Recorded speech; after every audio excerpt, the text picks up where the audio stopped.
ವಿವಾಹ ಅನ್ನೋದು ಮುಖ್ಯ ನಿಜ, ಆದರೆ ಅದು ಜೀವನದ ಒಂದು ಭಾಗ ಮಾತ್ರ. ಕಂಪ್ಲೀಟ್ ಜೀವನ ವಿವಾಹನೇ ಅಲ್ಲ. ಹಾಗಂದರೆ ಮದುವೆಗೆ ಇಂಪಾರ್ಟೆನ್ಸೇ ಇಲ್ವಾ? ಅವ್ರ ಮನೆಯವರೆಲ್ಲ ಬರ್ತಾರೆ, ಮೇಡಮ್ ಅವಳು ಇವಾಗ ಮೊದಲ ಥರ ಇಲ್ವೇ ಇಲ್ಲ ಮೇಡಮ್, ವಿಪರೀತ ದಪ್ಪ ಆಗಿಬಿಟ್ಟಿರ್ತಾರೆ ಅಥವಾ ವಿಪರೀತ ಸಣ್ಣ ಆಗಿಬಿಟ್ಟಿರ್ತಾರೆ. ವಿಚ್ಛೇದನದ ಒಂದು ನೋಟಿಸ್ ಬರುತ್ತೋ ತಕ್ಷಣಕ್ಕೆ ಗಾಬರಿ ಆಗಿಬಿಟ್ಟು ಮದುವೆ ಹಲವಾರು ಕಾರಣಗಳಿಂದ ನಿಲ್ಲದೆ ಹೋಗಬಹುದು. ನಾವು ಮದುವೆಯಲ್ಲಿ ನಿಲ್ಲದೆ ಹೋಗುವಂತಹ ಸಂದರ್ಭಗಳು ಬರಬಹುದು. ನಮ್ಮ ಕನ್ನಡ ಚಾನೆಲ್ನ ಎಲ್ಲ ವೀಕ್ಷಕರಿಗೂ ಸಹ ನನ್ನ ಹೃತ್ಪೂರ್ವಕವಾದಂತಹ ನಮಸ್ಕಾರಗಳು.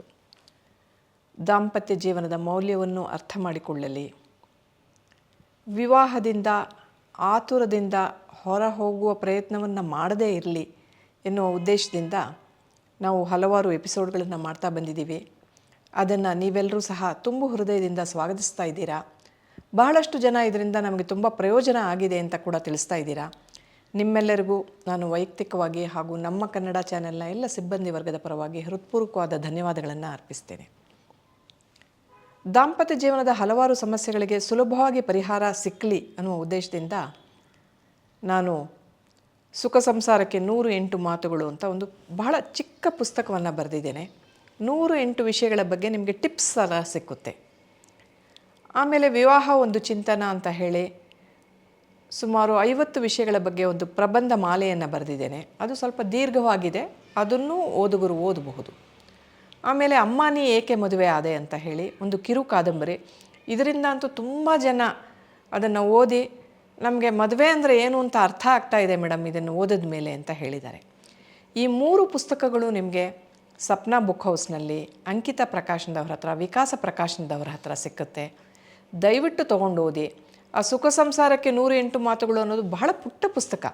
ಆ 108 ಮಾತುಗಳನ್ನು ನೀವು ಓದ್ಕೊಂಡು ಬಿಟ್ಟರೆ ಬಹುಶಃ ನಿಮಗೆ ಹಲವಾರು ಸಮಸ್ಯೆಗಳಿಗೆ ಉತ್ತರ ಸಿಕ್ಕಬಹುದು ಅಂತ ಅನಿಸುತ್ತೆ. ಇದರ ಜೊತೆಗೆ ನಾನು ಇಂಗ್ಲೀಷ್ನಲ್ಲಿ ಐ ಆಮ್ ರಿಯಾನ್ ಅಂತ ಒಂದು ನಾವೆಲ್, ಒಂದು ಕಾದಂಬರಿಯನ್ನು ಬರೆದಿದ್ದೇನೆ. ಅದು ಸಹ ತುಂಬ ಪುಟ್ಟ ಕಾದಂಬರಿ. ಈ ಕಾದಂಬರಿಯಲ್ಲಿ ತಂದೆ ತಾಯಿಯರಲ್ಲಿ ಜಗಳ ಆದಾಗ ಮಗುವಿನ ಮೇಲೆ ಯಾವ ಪರಿಣಾಮವನ್ನು ಅದು ಬೀರುತ್ತೆ ಅನ್ನೋ ಒಂದು ವಸ್ತುವನ್ನು ಇಟ್ಕೊಂಡು ಬರೆದಿರ್ತಕ್ಕಂಥದ್ದು. ಇಂಗ್ಲೀಷ್ ಓದುವಿಕೆಯಲ್ಲಿ ಆಸಕ್ತಿ ಇರತಕ್ಕಂಥವ್ರು ದಯವಿಟ್ಟು ಈ ಪುಸ್ತಕವನ್ನು ಅಮೆಝಾನ್ ಮೂಲಕ ತಗೊಂಡು ಓದಿ ಅಂತ ಹೇಳಿ ಕೇಳಿಕೊಳ್ತೇನೆ.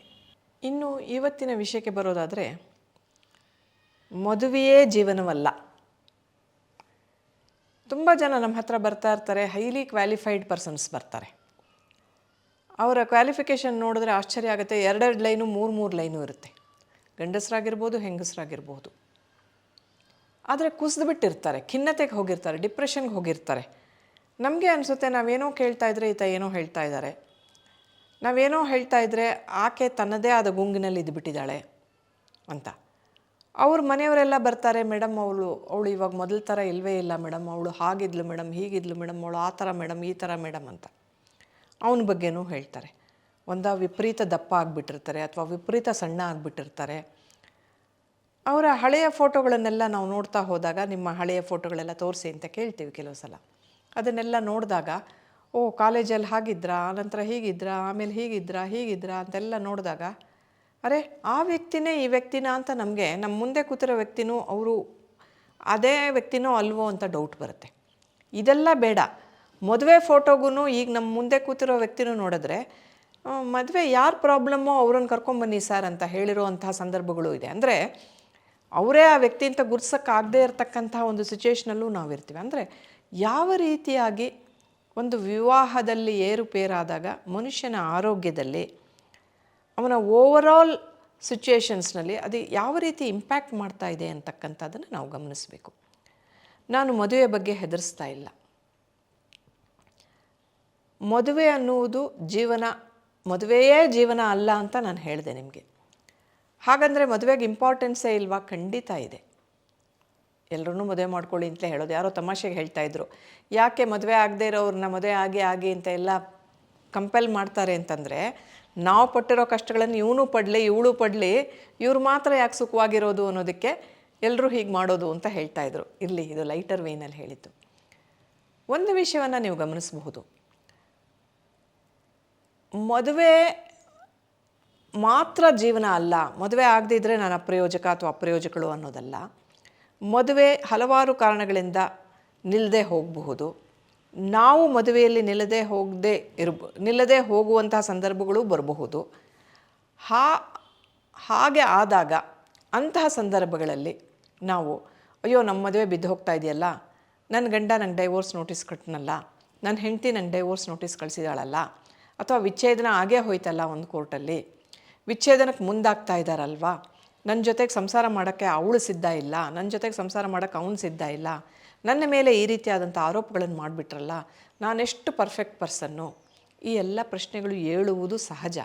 ಆದರೆ ಈ ಎಲ್ಲದರ ಹಿನ್ನೆಲೆಯಲ್ಲಿ ಮದುವೆಯನ್ನು ಬಿಟ್ಟು ನಿಮಗೆ ಬೇರೆ ಹಲವಾರು ಅಂಶಗಳು ನಿಮ್ಮಲ್ಲಿ ಇದೆಯಲ್ವ, ಪಾಸಿಟಿವ್ ಆಸ್ಪೆಕ್ಟ್ಸ್ ಇದೆಯಲ್ಲ, ನೀವು ಅದರ ಬಗ್ಗೆ ಗಮನ ಕೊಡೋದನ್ನು ನಿಲ್ಲಿಸಬಾರ್ದು ಅಂತ ನಾನು ಹೇಳೋದು. ಡಿವೋರ್ಸ್ಗೆ ನೀವು ಹೋಗೋದು ತುಂಬ ಸುಲಭ. ಆದರೆ ಡಿವೋರ್ಸ್ ಕಡೆಗೆ ಹೋದಾಗ ನನ್ನನ್ನು ಮತ್ತೊಬ್ಬ ವ್ಯಕ್ತಿ ತಳ್ಳಿಬಿಟ್ಟ ಅಂತಕ್ಕಂತಹ ಒಂದು, ನಾನು ಪರ್ಫೆಕ್ಟ್ ಪರ್ಸನ್ನು, ನನ್ನನ್ನು ಆತ ತಳ್ಳಬಾರ್ದಾಗಿತ್ತು, ಆಕೆ ನನ್ನನ್ನು ತಳ್ಳಬಾರ್ದಾಗಿತ್ತು ಅಂತ ಹ್ಯುಮಿಲಿಯೇಷನ್ನ ನೀವು ಸಫರ್ ಮಾಡೋ ಹಾಗಿದ್ದರೆ ದಯವಿಟ್ಟು ನೀವು ಬಿದ್ದು ಹೋಗಿಬಿಡ್ತೀರ. ವಿವಾಹ ಅನ್ನೋದು ಮುಖ್ಯ ನಿಜ, ಆದರೆ ಅದು ಜೀವನದ ಒಂದು ಭಾಗ ಮಾತ್ರ, ಕಂಪ್ಲೀಟ್ ಜೀವನ ವಿವಾಹನೇ ಅಲ್ಲ. ಹೀಗಾಗಿ ನೀವು ಟೀಚರ್ ಆಗಿರ್ಬೋದು, ಮನೆ ಕೆಲಸ ಮಾಡೋರು ಇರ್ಬೋದು, ಡಾಕ್ಟರ್ ಇರ್ಬೋದು, ಲಾಯರ್ ಇರ್ಬೋದು, ಇಂಜಿನಿಯರ್ ಇರ್ಬೋದು, ಇನ್ನೇನೋ ಆಗಿರ್ಬೋದು, ಅಥವಾ ನೀವು ಬೇರೆ ಒಂದು ನಿಮಗೆ ನಿಮ್ಮದೇ ಆದ ಒಂದು ಅಸ್ತಿತ್ವ ಇರುತ್ತೆ. ಆ ಅಸ್ತಿತ್ವವನ್ನು ಈ ವಿವಾಹದಲ್ಲಿ ಆದ ಏರುಪೇರುಗಳ ಕಾರಣದಿಂದ ಕಳೆದುಕೊಳ್ಳಿಕ್ಕೆ ಹೋಗಬೇಡಿ. ಡಿವೋರ್ಸನ್ನು ಕೇಳಿದ್ರು, ವಿಚ್ಛೇದನವನ್ನು ಕೇಳಿದ್ರು ನಿಮ್ಮ ಪಾರ್ಟ್ನರು, ನಿಮ್ಮ ಸ್ಪೌಸ್ ಅಂತ ಒಂದೇ ಕಾರಣಕ್ಕಾಗಿ ನೀವು ಕುಸಿದು ಬೀಳುವ ಅವಶ್ಯಕತೆ ಇಲ್ಲ. ವಿಚ್ಛೇದನಕ್ಕೆ ಒಪ್ಕೊಳ್ಬೇಕೋ ಬೇಡವೋ ಅಂತಕ್ಕಂಥ ನಿರ್ಧಾರವನ್ನು ನೀವು ತೊಗೊಳ್ಬೋದು. ನಿಮ್ಮ ಲಾಯರ್ಗಳ ಸಲಹೆ ಇರುತ್ತೆ, ನಿಮಗೆ ಅವರ ಸಹಾಯ ಇರುತ್ತೆ, ಸಂಧಾನಕಾರರ ಸಲಹೆಯನ್ನು ತೊಗೊಳ್ಬೋದು, ಮ್ಯಾರೇಜ್ ಕೌನ್ಸಿಲರ್ಸ್ನ ನೀವು ಕನ್ಸಲ್ಟ್ ಮಾಡ್ಬೋದು, ನಿಮ್ಮ ಹಿತೈಷಿಗಳನ್ನು ಕನ್ಸಲ್ಟ್ ಮಾಡ್ಬೋದು. ಇತ್ತೀಚೆಗೆ ಮೀಡಿಯೇಟರ್ಸ್ ನಿಮ್ಗೆ ತುಂಬ ಹೆಲ್ಪ್ ಮಾಡ್ತಾರೆ, ಅಸಿಸ್ಟ್ ಮಾಡ್ತಾರೆ, ಯಾವ ರೀತಿಯಾಗಿ ನೀವು ನಿರ್ಧಾರಗಳನ್ನು ತೊಗೊಳ್ಬೋದು ಅಂಥೇಳಿ. ಹಲವಾರು ವ್ಯಕ್ತಿಗಳ ಹಲವಾರು ಸಹಾಯಗಳ ಮೂಲಕ ನೀವು ಯಾವುದೋ ಒಂದು ನಿರ್ಧಾರವನ್ನು ತಗೊಳ್ಬೋದು. ಆ ಒಂದು ವಿವಾಹ ಅನ್ನೋ ಒಂದು ವಿಷಯದಲ್ಲಿ ಆಗಿರುವ ತೊಡಕನ್ನು ಹೇಗೆ ಬಗೆಹರಿಸ್ಕೊಳ್ಬೇಕು ಅನ್ನೋದನ್ನು ಯೋಚನೆ ಮಾಡೋದನ್ನು ಬಿಟ್ಬಿಟ್ಟು ಮನೆಯಲ್ಲಿ ನೀವು ಇರುವ ವ್ಯಕ್ತಿಗಳಿಗೆಲ್ಲ ಒಂದು ಪ್ರಶ್ನೆಯನ್ನು ಹುಟ್ಟಿಸುವ ರೀತಿಯಲ್ಲಿ ನೀವು ಕೆಲಸ ಮಾಡುವ ಕಡೆ ನಿಮ್ಮ ಎಂಪ್ಲಾಯೀಸ್ ಆಗಲಿ, ನಿಮ್ಮ ಎಂಪ್ಲಾಯರ್ಸ್ ಆಗಲಿ, ನಿಮ್ಮ ಮೇಲಿರೋರು, ನಿಮ್ಮ ಕೆಳಗಿರುವವರು ಎಲ್ಲ ನಿಮ್ಮನ್ನು ಒಂದು ವಿಚಿತ್ರವಾದ ರೀತಿಯಲ್ಲಿ ನೋಡುವ ರೀತಿಯಲ್ಲಾಗಲಿ ಯಾಕೆ ನೀವು ಮಾಡ್ಕೊಳ್ಬೇಕು ಅಂತ ಕೇಳ್ತೀನಿ. ನಾನು ಯಾವಾಗಲೂ ಒಂದು ಲೈಟರ್ ವೇನಲ್ಲಿ ಹೇಳ್ತಾ ಇದ್ದೀನಿ, ಆಕ್ಸೆಸರಿ ವ್ಯಾಲ್ಯೂಸ್ ಅಂತ ಹೇಳಿ. ಅಂದರೆ ಈಗ ನಾನು ಇನ್ನು ಸ್ವಲ್ಪ ಚೆನ್ನಾಗಿ ಡ್ರೆಸ್ ಮಾಡ್ಕೋಬೋದು, ಇನ್ನು ಸ್ವಲ್ಪ ಹೀಗೆ ಹಾಗೆ ಅಂತ ಏನೇನೋ ಹಾಕ್ಕೊಂಡ್ರೆ ಇನ್ನೂ ಚೆನ್ನಾಗಿ ಕಾಣ್ಬೋದು. ನನಗೆ 60 ದಾಟಿರೋಳು ನನಗೊಂದು 40-50 ವಯಸ್ಸು ಕಾಣೋ ಹಾಗೂ ಮೇಕಪ್ನವರು ನನ್ನನ್ನು ಮಾಡ್ಬೋದು. ಆಕ್ಸೆಸರಿ ವ್ಯಾಲ್ಯೂಸ್ ಅಂತ ಹೇಳ್ತೀವಿ. ಅಂದರೆ ಕೆಲವು ರೀತಿಯಲ್ಲಿ ನಮ್ಮ ಒಂದು ಸೌಂದರ್ಯವನ್ನು ಹೆಚ್ಚಿಸ್ಬೋದು, ಅಥವಾ ಹೀಗೆ ನಾವಿರೋ ಹಾಗೂ ನಮ್ಮನ್ನು ಇಟ್ಕೊಳ್ಬೋದು. ಈ ವಿವಾಹ ಅನ್ನೋದು ನಮಗೆ ಸ್ವಲ್ಪ ಆ್ಯಡ್ ಮಾಡುತ್ತೆ, ವ್ಯಾಲ್ಯೂ ಅಡಿಷನ್ ಕೊಡೋದೇ ಇಲ್ವಾ ಅಂದರೆ ಖಂಡಿತ ಕೊಡುತ್ತೆ. ಆದರೆ ನೀವೇ ಇಲ್ಲದೆ ಇದ್ಮೇಲೆ ನಿಮ್ಮ ಮದುವೆ ಇದ್ದೇನು ಪ್ರಯೋಜನ? ಸೊ ನಿಮಗೆ ಅದು ವ್ಯಾಲ್ಯೂ ಅಡಿಷನ್ ಕೊಡುತ್ತೆ, ಆದರೆ ಅದಿದ್ರೂ ನೀವಿರ್ತೀರ, ಅದು ಇಲ್ಲದೇ ಇದ್ದರೂ ನೀವಿರ್ತೀರ. ಮದುವೆಗೆ ಮುಂಚೆನೂ ನೀವಿದ್ರಿ, ಮದುವೆ ಇಲ್ಲದೆ ಹೋದಾಗಲೂ ನೀವಿದ್ದೀರ. ಹೀಗಾಗಿ ಯಾವಾಗ ವಿಚ್ಛೇದನದ ಒಂದು ನೋಟಿಸ್ ಬರುತ್ತೋ ತಕ್ಷಣಕ್ಕೆ ಗಾಬರಿ ಆಗಬೇಡಿ. ವಿಚ್ಛೇದನ ನೋಟಿಸ್ ಕೊಟ್ಟಿರ್ಬೋದು, ಕೇಸ್ ಹಾಕಿರ್ಬೋದು, ನಾಳೆ ನೀವಿಬ್ಬರು ಒಂದಾಗಲೂಬಹುದು, ಅಥವಾ ನಿಮಗೆ ಅವನು ಬೇಡ ಅಥವಾ ಅವಳು ಬೇಡ ಅಂತ ಅನ್ನಿಸ್ಬೋದು. ನೀವು ಅದೇ ಒಂದು ನಿರ್ಧಾರವನ್ನು ತಗೊಳ್ಬೋದು.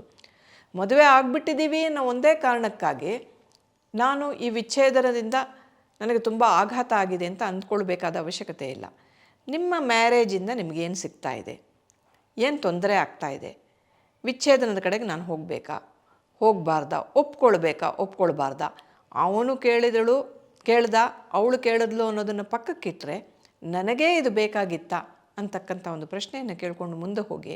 ಆದರೆ ಈ ಒಂದು ವಿಚ್ಛೇದನಕ್ಕೆ ಹೆದರ್ಕೊಂಡು ನಿಮ್ಮ ಇಡೀ ಜೀವನದ ಇದುವರೆಗಿನ ನಿಮ್ಮ ಒಂದು ಸಾಫಲ್ಯತೆ ಏನಿದೆ, ಅಚೀವ್ಮೆಂಟ್ಸ್ ಏನಿದೆ, ಅದನ್ನು ದಯವಿಟ್ಟು ಕಳೆದುಕೊಳ್ಳಬೇಡಿ ಅಂತ ಕೇಳ್ಕೊಳ್ತೇನೆ. ನಮಸ್ಕಾರ.